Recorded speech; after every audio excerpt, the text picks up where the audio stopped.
ലാലേട്ടൻ ഇവിടുന്ന് അവിടെ വന്ന് പൊറോട്ട കഴിച്ചു എന്ന് വരെ ഞാൻ എവിടെ വായിച്ചു. ഞങ്ങള് ഒരു ദിവസം ഞാനിങ്ങനെ ചുമ്മാ ലാലിന് ഷൂട്ടിങ്ങിന് സമയത്ത് 8 മണിയാകുമ്പോഴത്തേക്കും ഞാൻ പറയും ചാപ്പാട് കഴിച്ച് കിടന്ന് വാങ്ങിക്കോണം എന്നുള്ളത്.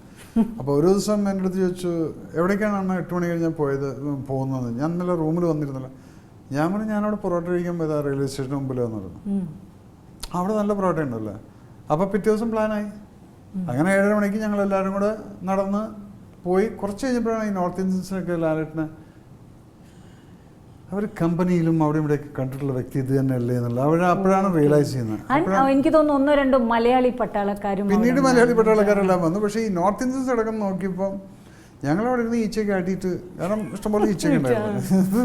ഞാനിങ്ങനെ ഈച്ച ആട്ടുന്നുണ്ട്, ലാലു ഈച്ച ആട്ടുന്നുണ്ട്.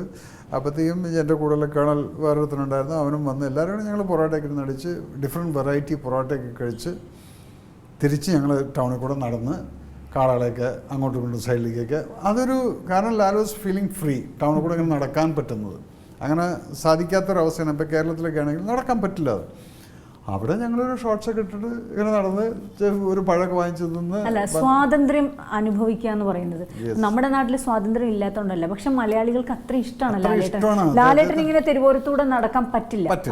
അപ്പൊ അവിടെ ഇതേപോലെ തന്നെ ഞങ്ങൾ കാർഗിലിൽ ഷൂട്ട് ചെയ്യുന്ന സമയത്ത് ബസ്സിലൊക്കെ ചാടിക്കയറി പോയിട്ടുണ്ട്. ഞങ്ങൾ ദ്രാസിൽ ബസ്സിൽ ചാടിക്കയറി പോയിട്ട്